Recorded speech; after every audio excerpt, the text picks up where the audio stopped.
We've got the biggest announcement in the BKFC history we're about to make, so let's make that announcement.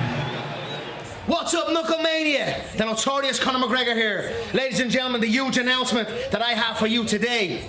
Conor McGregor, myself, and McGregor Sports and Entertainment is now an owner of Bare Knuckle Fighting Championship.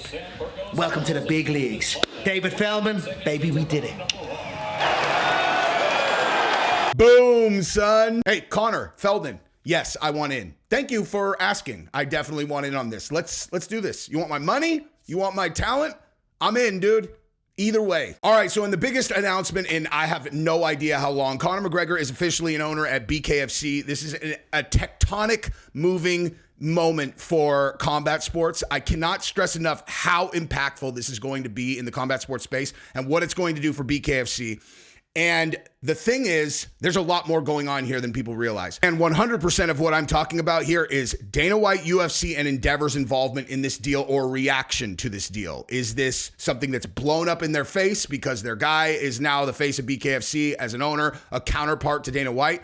Or is this something they're involved in, right? Because those are the only two options. Either this is a catastrophe or this is something that they are secretly involved in. Now, I would expect people who know business are going to be watching this video, trying to pick it apart. So I will say on the front side that any financial involvement that the UFC, Dana, Endeavor, Ari have in this deal would have to be done pretty slick for people not to know because Endeavor is public. It's going to get a little bit complicated, so I'll go into that in detail later after I've laid out why I believe that they are almost certainly the ones leading this actual funding round. As soon as I put some dots together for you, okay, this story happened in February. This story happened in March. This story happened now they announced this night. What do you think is going on here? Because when you lay out the timeline and all the things that everybody knows, there is a conclusion of what's really going on here that is much bigger than just Conor McGregor becoming the a co-owner at BKFC. And Dave Feldman, congratulations, guy. Congratulations. Like when a thing like this happens, when you've been slaving over a project like Feldman has, mortgaging your house. And so I heard he mortgaged his house in order to like put on one of these shows. Like he went absolutely all in. And when you're in this situation, this is also why I'm going to be able to provide some insight for you guys that a lot of people wouldn't have, is I've gone through multiple funding rounds for companies, multiple funding rounds, exits. I know all of this stuff, how people end up owning parts of companies when companies are going out and looking for funding like Feldman was publicly. Okay, so I'm going to be able to lay out exactly how this happens, and then you can connect all the dots that we're going to put together. But having gone through this process and having gone through the journey of building a company, I can tell you that you're always like, there's going to be just this moment where, oh my God, we did it. Like, oh my God, you're waiting for the moment that you did it. This is that for him. Or the second that they signed the deal. The second that this deal got inked, that was the moment for Feldman where he's like, holy shit, I fucking did it. And I am incredibly happy for him and everybody involved in BKFC that's been working, grinding, probably scraping for money this entire time. And now their problems are over. Let me insert something really quick. Their problems with funding are over, okay? The problems never end. You just get different problems. You know what I mean? Like, you think that Dana White feels like the UFC's problems ended once they became successful? Of course not. What I meant was like the fear that your project is going to go under, that's gone. And now they are going to have the journey of building this company as big as they can, and that is incredible for them. This is a successful organization now. There's no scenario where they're just going to peter out and die. That will not happen now. But again, the big story here is Dana White, the UFC, how they're reacting to it. And I want to show you first what Dave Feldman is saying about how Dana White's going to react, because they are saying that Dana is going to be upset, that Conor McGregor is promoting another company. I'm going to bet that is not the case, that Dana is not unhappy with this deal or uninvolved in this deal would be my guess, my very educated guess, and I'm going to tell you exactly why. But let me show you this clip of Feldman, and then we'll talk more about it. By the way, subscribe to the channel if you haven't yet. Oh, and I got a big video coming out later today. Okay, I'm pushing it back because of the Conor McGregor thing, but this story happened, okay? But in this video of Jake Paul, about Jake Paul now being 230 pounds of gear muscle, I uncovered something else about the Mike Tyson and Jake Paul fight that is a way bigger deal than this. This actually isn't even the thumbnail anymore because I made the thumbnail, then I made the video. In making the video, I uncovered a catastrophic story for the Tyson versus Jake Paul fight. And by the way, this is the actual thumbnail that's going to be going up. I'm going to send an instant premiere so that I'll probably watch it with you guys. It'll be up a few hours after this one. But yeah, this story that I found is a huge deal. An absolutely huge deal. I sent it to Chael as soon as I saw it because I was like, this means what I think it does, right? And Chael wrote back, all caps, huge. Like, it's like, dude, this is a really big deal. We're going to need to know some answers. So look for that in a few hours, and let's rock and roll and look at Dave Feldman. I'm thinking about Dave Feldman's life right now. It makes me incredibly grateful for the life that I have. I am doing exactly what I want to do. This is my dream job. So thank you to all of you guys who made it possible. I'm feeling extra grateful thinking about Feldman and then thinking about my own life. So thank you guys very much. All right, so we're going to start right here with Dave Feldman commenting on a reporter asking about Dana White's reaction to this. You know, is Dana White going to be super upset? Here's how Dave answers the question, and this is very telling, obviously, about whether or not they are keeping UFC out of the public knowledge that they are in this deal, or if they are potentially just straight up not in this deal, which I think is extraordinarily unlikely, but I'll tell you why after, but here you go. BKFC organization, do you think Dana White is punching air right now? Listen, Dana White has a juggernaut with the UFC. You know, I mean, Conor McGregor certainly moves the needle for him, but, you know, he's very successful without him, so I'm not that he's fighting for us, I'm saying, but as him promoting our product, who knows, right? I mean, you're probably a little mad. Your number one star is going to talk about a different company, so you're probably not very happy about it, but he's not worried about us. So earlier I said I didn't know why TKO or Endeavor, UFC, whatever, would want to be secretly involved in this deal, and I just realized exactly why they would want it to be secret if they are. It's because of the lawsuit. The lawsuit, they just closed the class action lawsuit. Okay, just happened.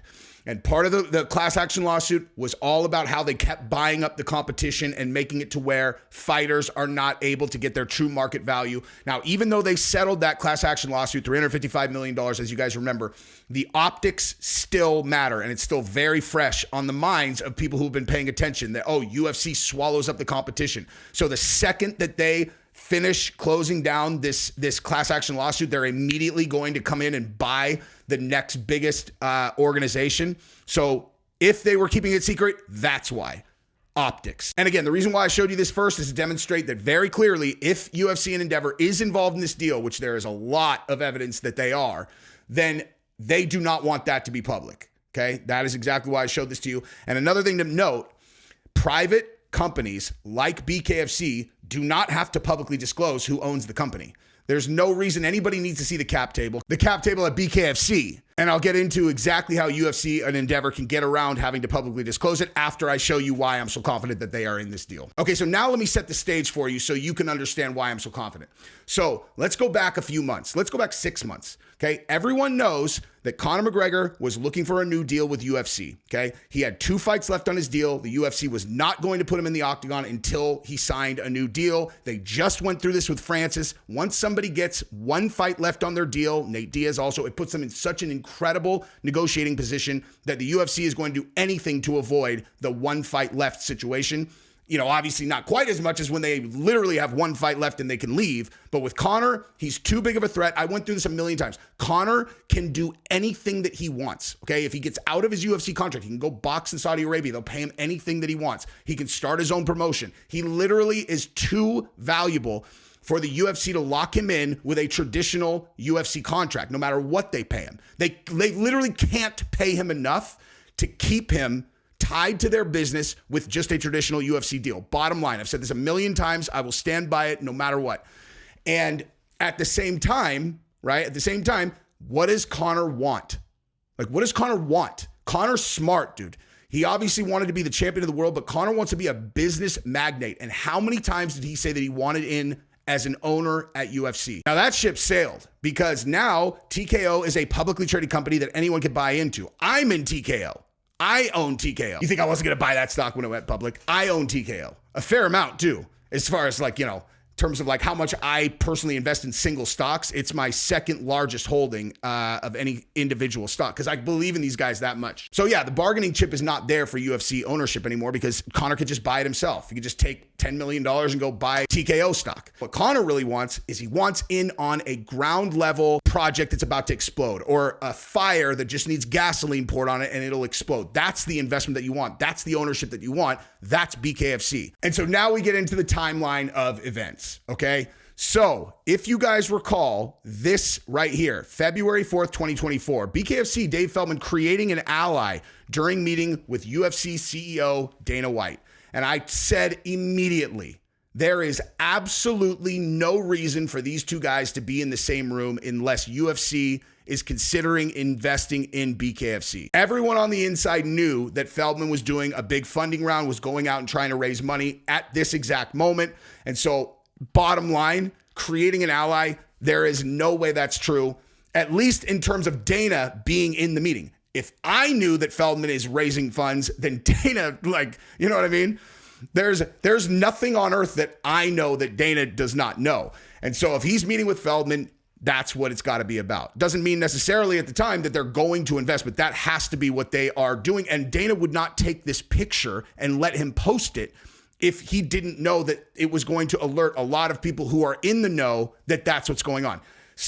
Like other promotions, like they look at it, they know exactly what I know. And Dana knows that they know exactly what this means also. Creating an ally. Oh, okay. You know what I mean?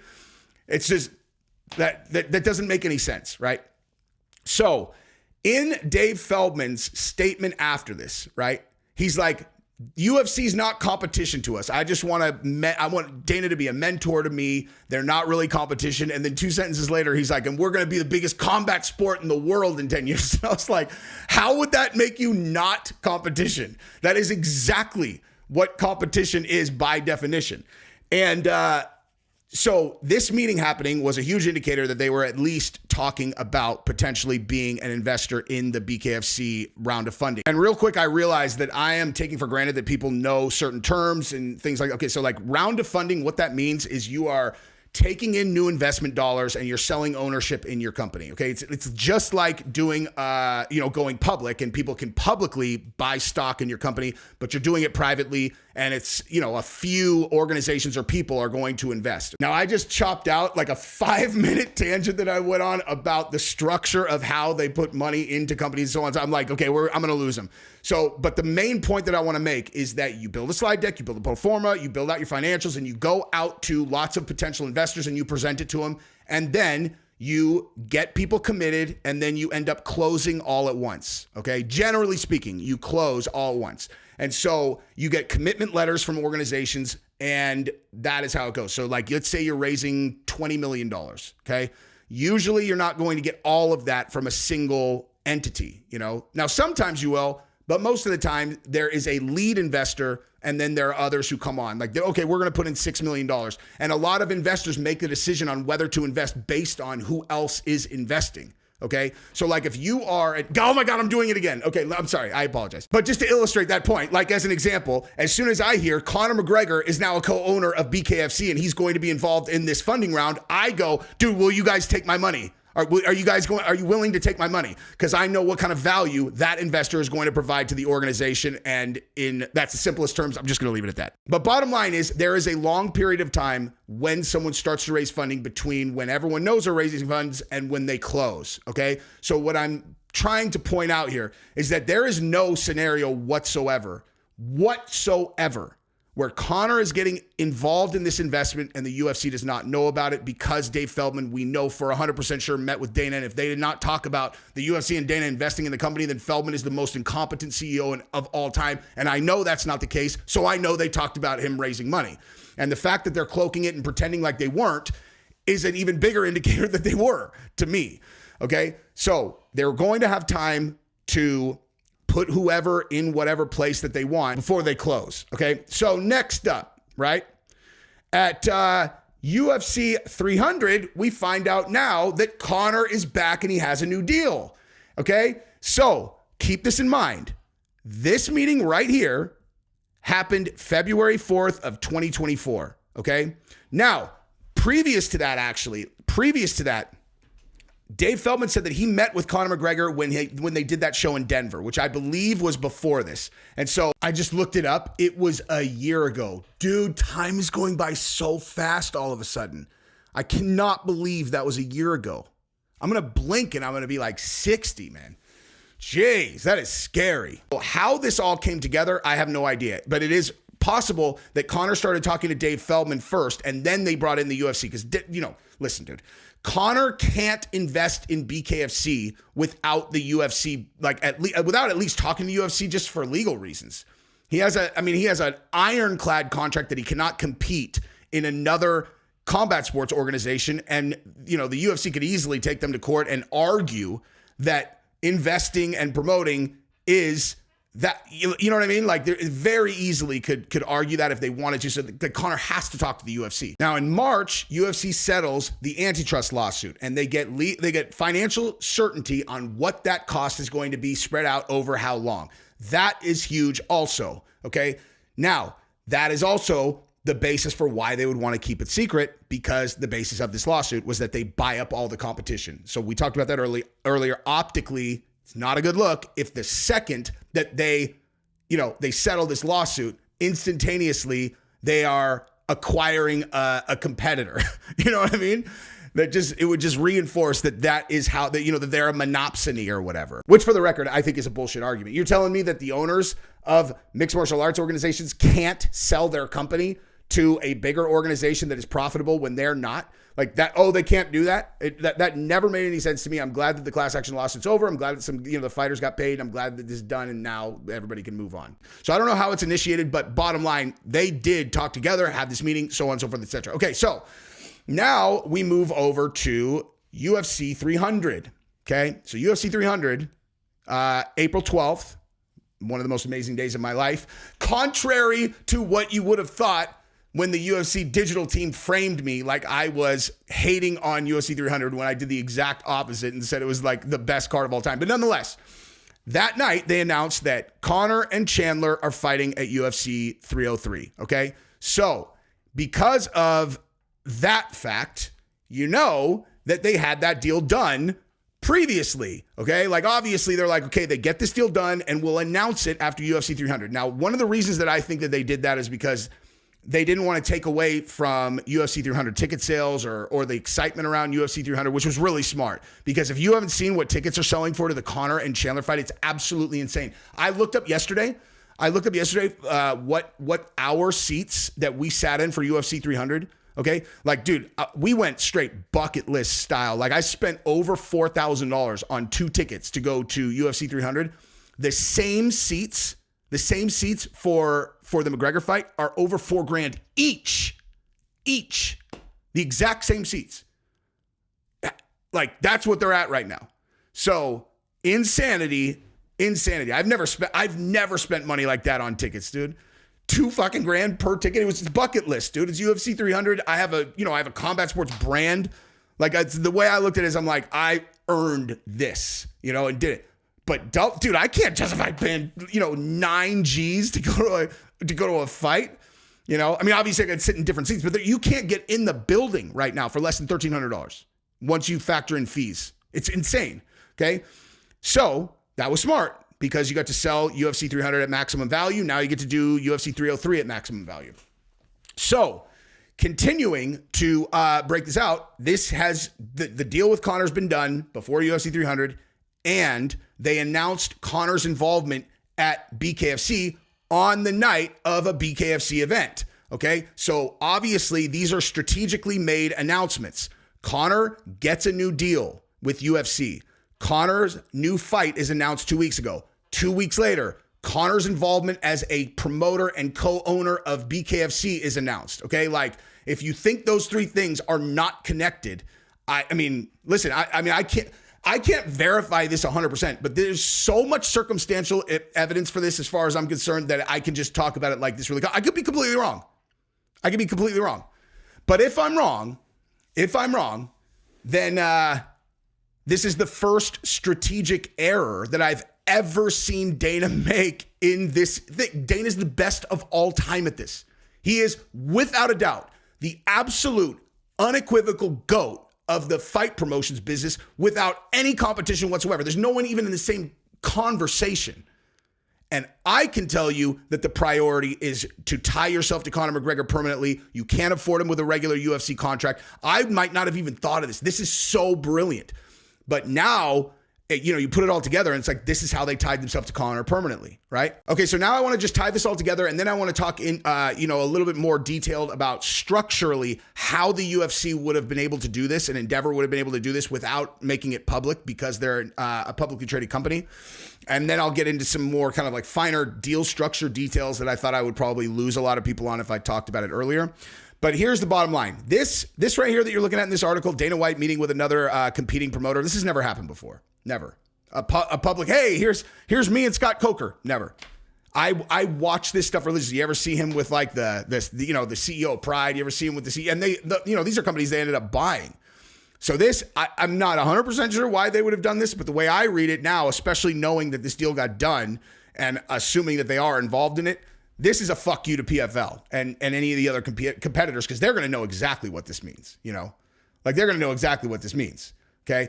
And so, when it comes to the deal structure and how they would keep it secret, I will actually, you know what? Let me come back to that super quick. If they're not involved in this deal, how did they secure Conor McGregor's new deal? Okay, because like if you're telling me that like Conor signed a new deal and at the exact same time Conor invested in BKFC and UFC is uninvolved, make sense to me. Taking for granted that Conor McGregor is the most valuable potential free agent in the history of the sport by 100 miles and their priority at UFC would be over any other thing to secure their relationship with Conor and not allow him to become competition to him. That would be the biggest threat to their business that they've ever faced, certainly since Pride. And how could they have secured a new deal with Conor McGregor with just a traditional UFC contract? Are you telling me that they're going to pay him $70 million every time he fights or something like that? I mean, Conor can command so much money. It breaks the UFC's model. The UFC is not like boxing.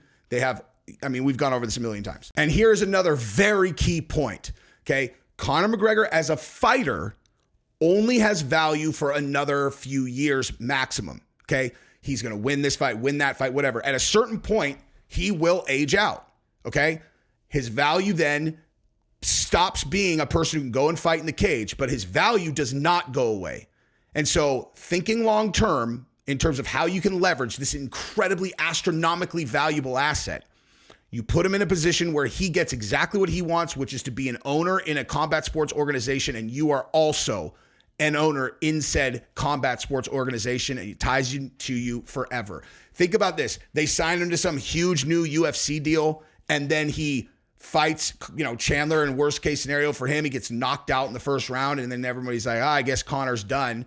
And now Conor just focuses all his energy on promoting a competitive organization to UFC that they are uninvolved in. And then theoretically, if I'm wrong about all this, it could mean that Conor didn't even get a new deal and he could be a free agent and not only be promoting BKFC, but he can go fight in BKFC.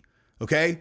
Now, that will be a huge telltale, by the way. If Conor ends up fighting in BKFC in any semblance of short period of time, assuming that we do find out that he got a new deal, then you know absolutely 1,000,000,000% that Conor definitely is in this deal with the UFC because they would have had to have greenlit that. And they would never in a million years do that if they were not inside of BKFC. Okay, so now I want to get into the deal structure of how the UFC and Endeavor can put money into BKFC without disclosing it on their 10K or any of their public disclosures for Endeavor's publicly traded status. Now, I had this conversation with someone earlier today. They're a little bit less experienced with this stuff, and they were like, well, it could be Ari, Emmanuel, and Dana personally put money into this thing.